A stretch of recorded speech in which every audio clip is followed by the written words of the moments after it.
Well, that and much more at 5 tonight. But first here at 5, we begin with a solution to ongoing obstacles homeless individuals face here in Springfield. Good evening, I'm Jesse Inman. David and Heather are off tonight. This week, City Council approved almost $100,000 in emergency funding to provide more cold weather shelters.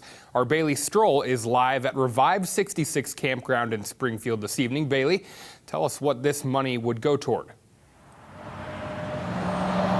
Well, a big chunk of this money, Jesse, will go towards what you see behind me. Teardrop campers at the Revive 66 campground aimed at giving folks shelter on cold nights. Some advocates say, this is the funding that they've been waiting for, while others say it's just not enough. It draws our attention to a need that we have in our community that is always here, and it's always a challenge, and it's been more of a challenge.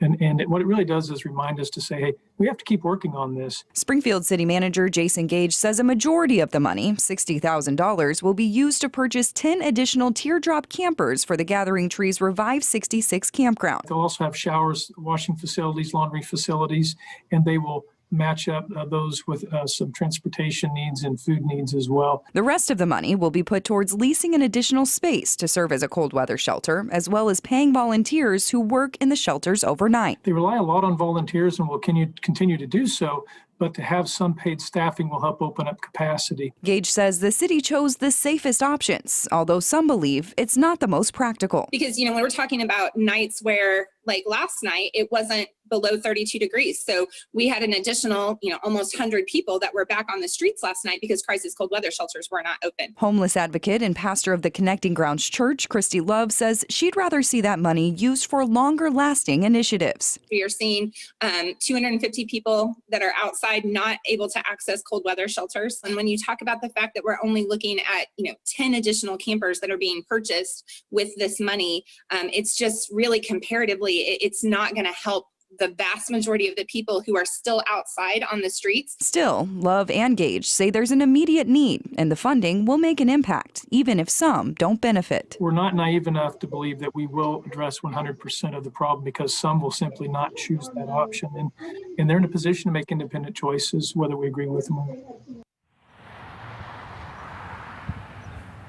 Now, when the campground is finished, folks at the Gathering Tree say as many as 50 people could stay here each night with an additional 2 or 3 overnight volunteers. Gage says each one of these campers does cost $10 a night, but that will be paid for through local nonprofits, not the folks who are staying here. Reporting in Springfield, Bailey Stroll, Ozarks First. Bailey, thanks. In our Delivering the Dose coverage tonight at 5, the Marshfield Family Clinic in Webster County received 900 doses of the COVID-19 vaccine. Now, a week ago, health officials vaccinated those in Phase 1A, and today those 65 and older had their chance to get the vaccine. Cullerton's Natalie Nunn shows us how excited some of those recipients were to get the vaccine.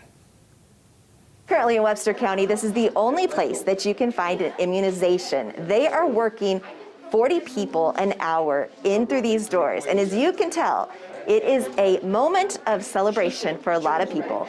Ready? Yeah. It's going all right. 91-year-old Tom Farr was ready when the call came for his chance at the vaccination. Okay, you're good to come with me. Almost a year of being worried about COVID, it can make even a trip to the doctor seem like a vacation from the day-to-day of staying home and socially distant. Oh, I've been sitting there visiting with friends that I haven't seen for a long time.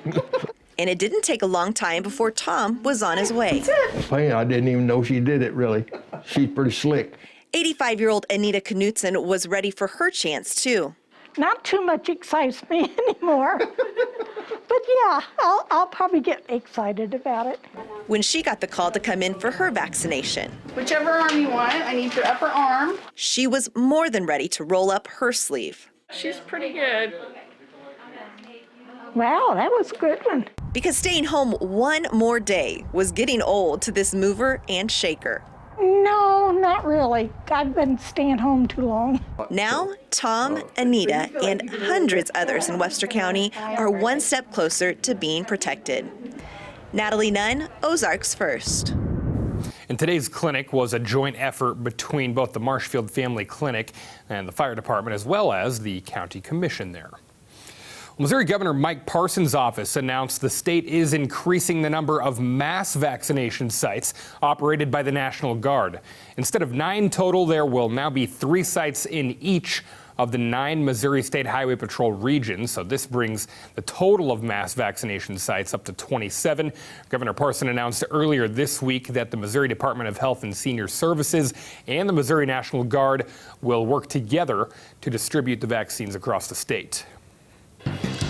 More from around the Ozarks here at 5. A Springfield organization is asking for help to clean and organize an outreach center. The Kitchen Inc. is seeking volunteers to help sort, clean, and organize the Rare Breed Youth Outreach Center. Now, because of COVID-19 safety guidelines, the Kitchen had to shift how it brought in donations. Now they're bringing in a professional organizer to help clean the building.